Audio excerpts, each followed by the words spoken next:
So Danjuma and Keane Lewis-Potter aren't coming to West Ham United after all. And that is disappointing, right? There's no other words for it, really. You're talking about a guy who was linked to us for 35 million for about a week. You know, lots of conversations, lots of reports about finances being figured out. Oh, he would really be keen on joining, blah, blah, blah, blah, blah, blah, blah. Not happening. Moyes said no.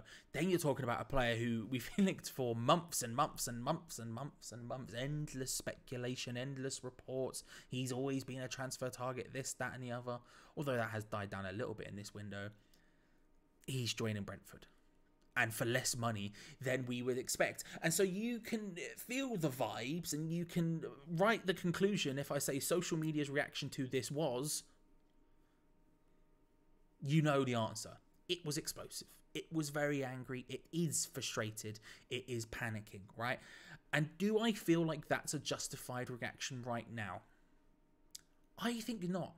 And I'm going to explain why in a moment. But before we do that, remember it's the first of the month, which means patreon.com/HammersChat. Link in the description below is your place to go. Ooh, that rhymed. Didn't even plan it.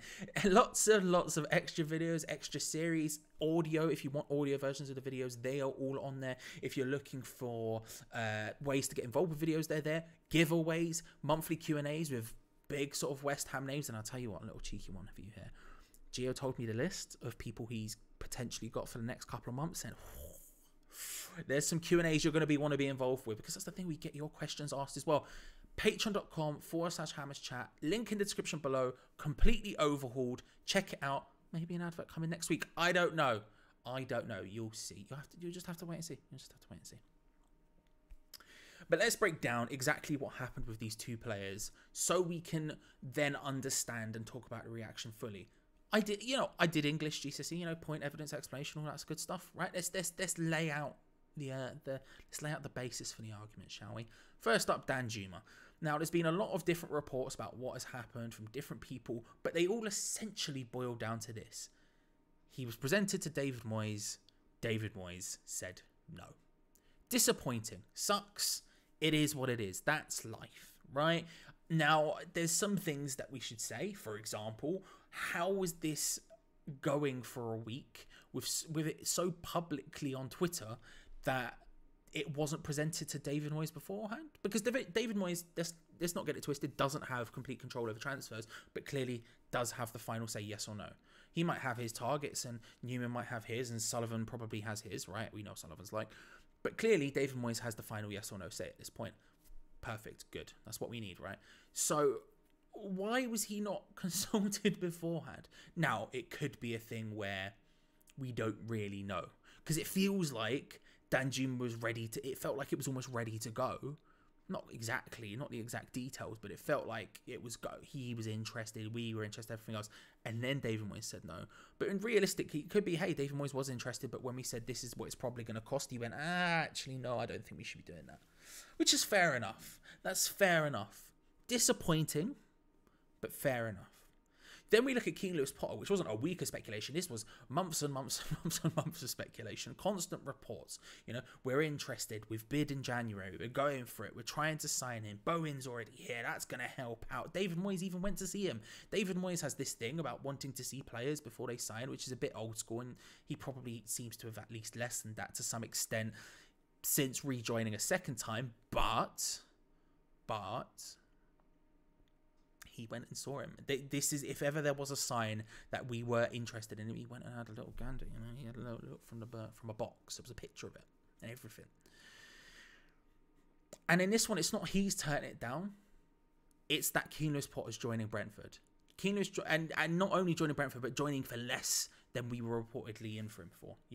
We were getting reports of 25 million plus, whereas he's joining Brentford for 16 million plus add-ons, which go up to 20 million. Now, two things about that. One, if there ever was a sign you should be interested in a player, it's probably that Brentford have bid for him.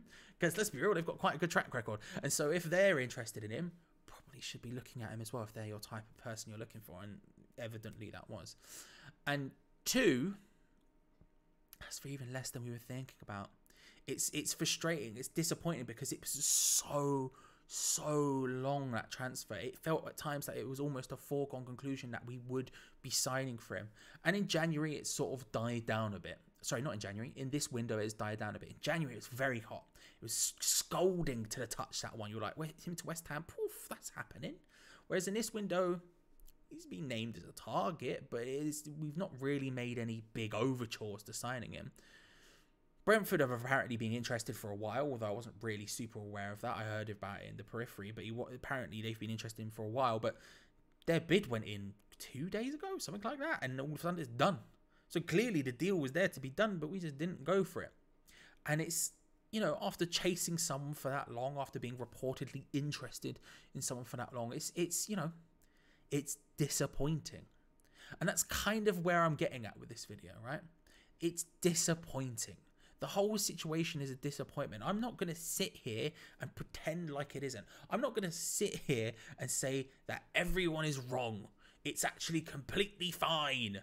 You know, the world isn't burning down. You know, I'm not going to sit here and quit, because it is a massive disappointment.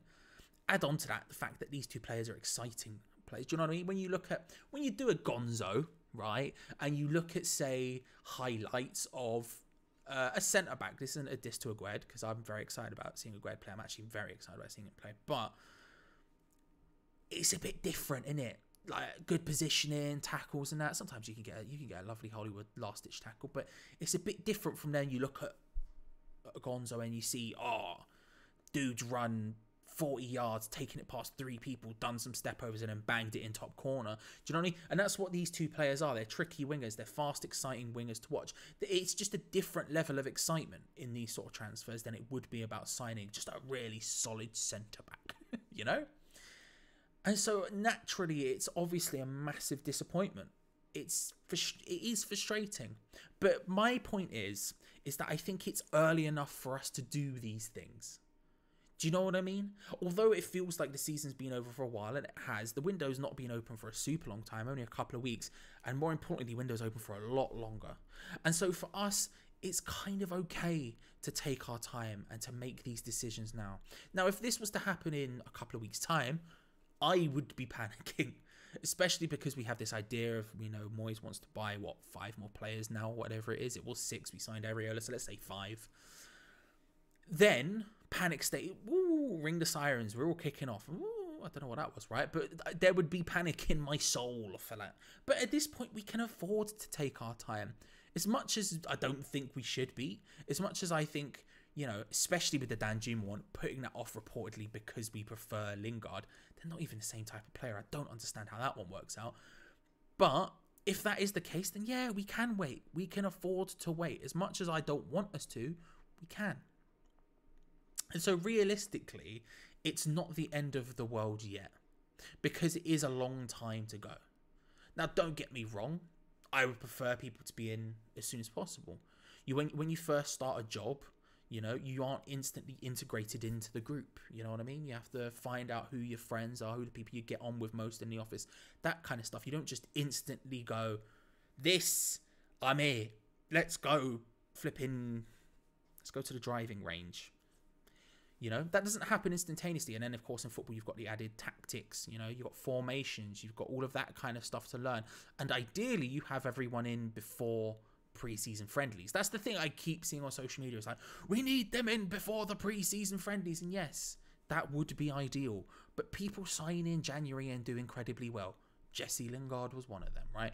And so, realistically, it's not the end of the world. It sucks, but it's not the end of the world. But let me know how you feel. Let me know how you feel in the description below. I've got something in my eye.